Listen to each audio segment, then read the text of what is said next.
Mending Wall poem written by Robert Frost. Something there is that does not love a wall, that sends the frozen ground swell under it, and spills the upper boulder in the sun, and make gaps even two can pass abreast. Narrative form में लिखी गई इस poem में दो characters हैं। ये neighbour हैं जो कि रूरल एरिया में रहते हैं। इन गार्डन्स के दरमियान एक दीवार जो इनकी प्रॉपर्टी को अलग करती है। नेबर्स होने के साथ साथ ये अच्छे दोस्त हैं। इनके दरमियान कोई झगड़ा या कोई मिसअंडरस्टैंडिंग नहीं है।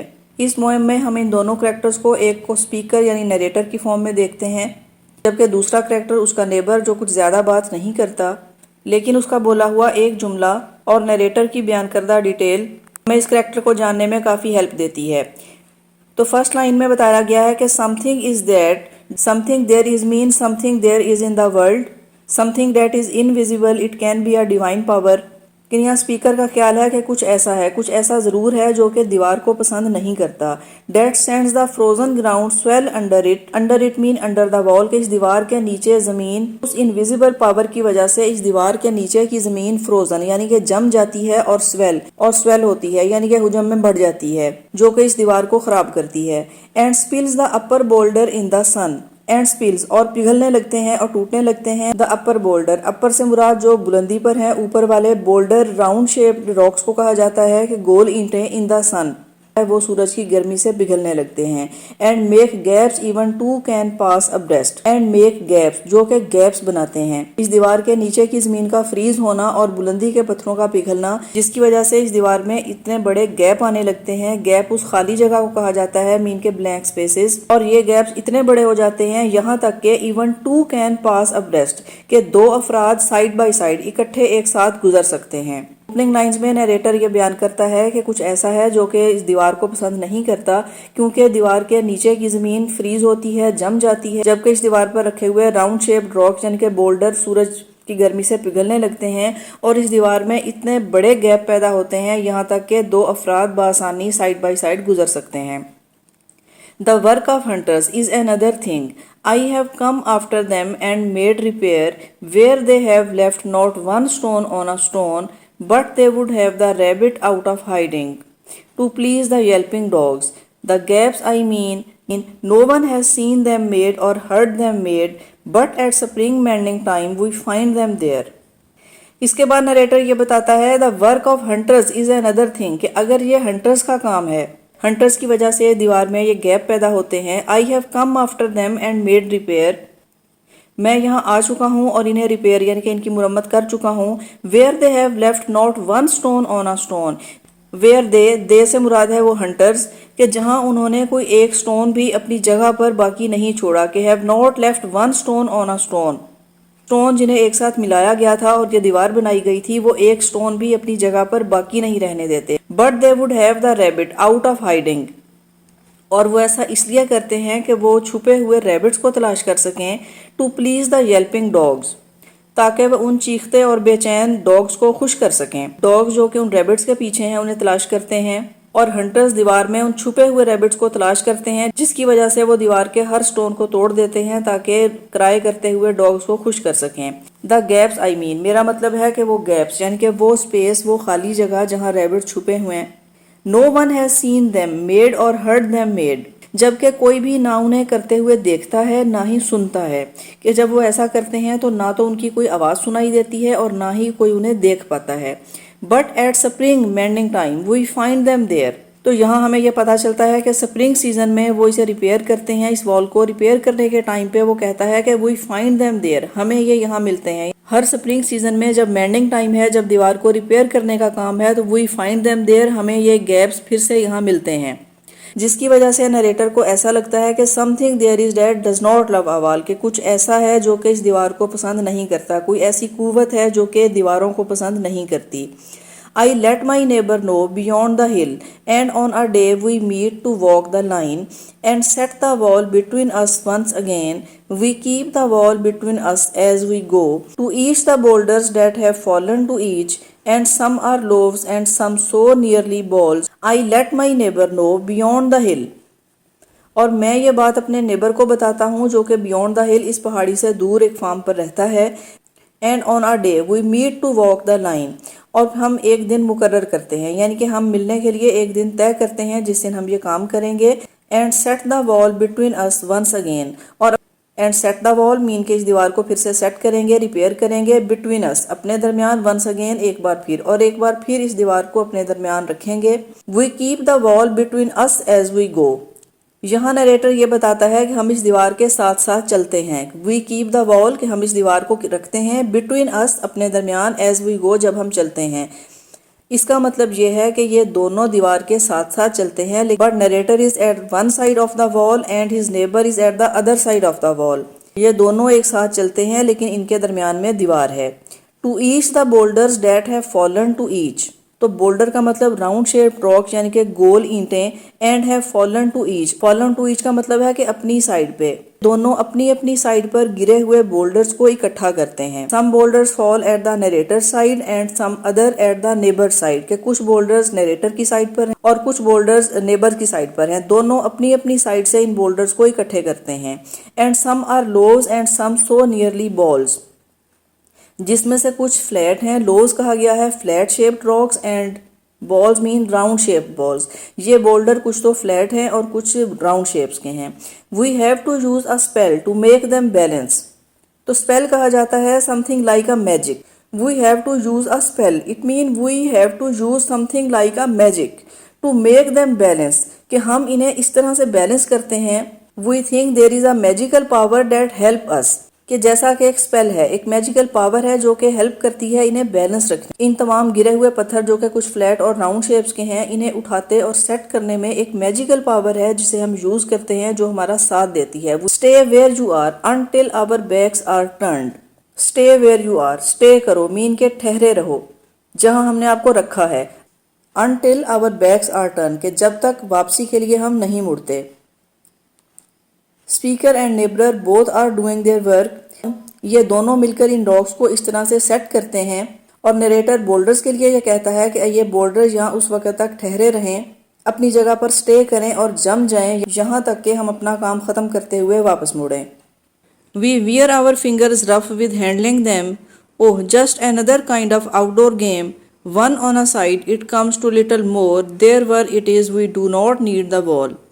We wear our fingers rough with handling them, कि ऐसा करते हुए, इस दीवार को रिपेयर करते हुए।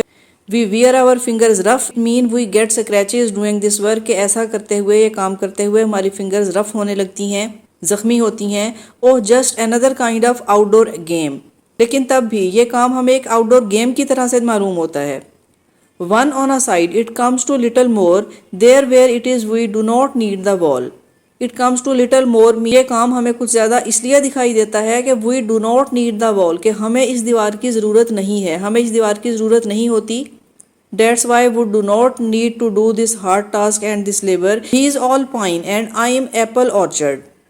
और स्पीकर यह रीज़न बयान करता है कि because we have different types of trees, they are not going to mix up, that's why we do not need any wall.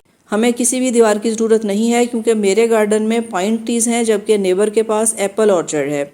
My Apple trees will never get across and eat the cons under his pines, कि मेरे Apple trees pine cons को कोई नुकसान नहीं पहुंचाएंगे, pines को खाने के लिए नहीं चले जाएंगे। I tell him mean I tell my neighbour, जब मैं अपने नेबर से कहता हूँ, मीन के जब यही बात मैं अपने नेबर से कहता हूँ, ही ओनली सेज, तो वो जवाब में सिर्फ ये कहता है good fences make good neighbours, और उसका नेबर सिर्फ एक ही जुमले में जवाब देता है good fences make good neighbours.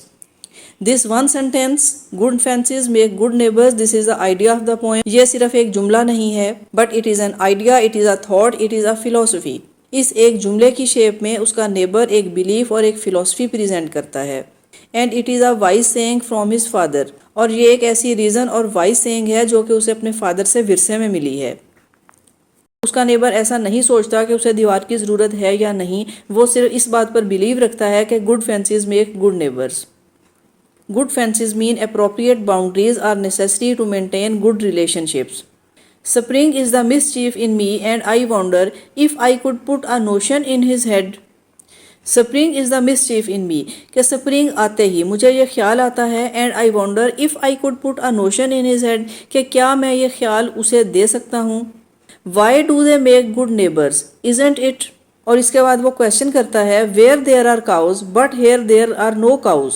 It mean the wall and fences for what. आखिर ये बाउंड्री, ये वॉल और ये फेंस किसके लिए है? ना तो यहाँ काउज हैं जो गार्डन्स को खराब कर सकती हैं, जैसे पहले नरेटर ने ये बताया कि we have different gardens and different types of trees, और अब वो ये कहता है कि we have no cows and there are no cows to spoil our garden. Then what is the need of wall and fences? ये fences की जरूरत आखिर क्यों है? For I built a wall I would ask to know what I was walling in और walling out. Again presenting a idea वॉलिंग in and वॉलिंग out. वॉलिंग out से मुराद है outside of the wall and वॉलिंग in mean inside of the wall. When we build a wall and keep ourselves inside the wall, it can be a type of confinement. And what is there outside the wall? We get cut off from whatever there is outside the wall. इसे एक दूसरे angle से भी देखा जा सकता है। Walls and boundaries provide us freedom and independence.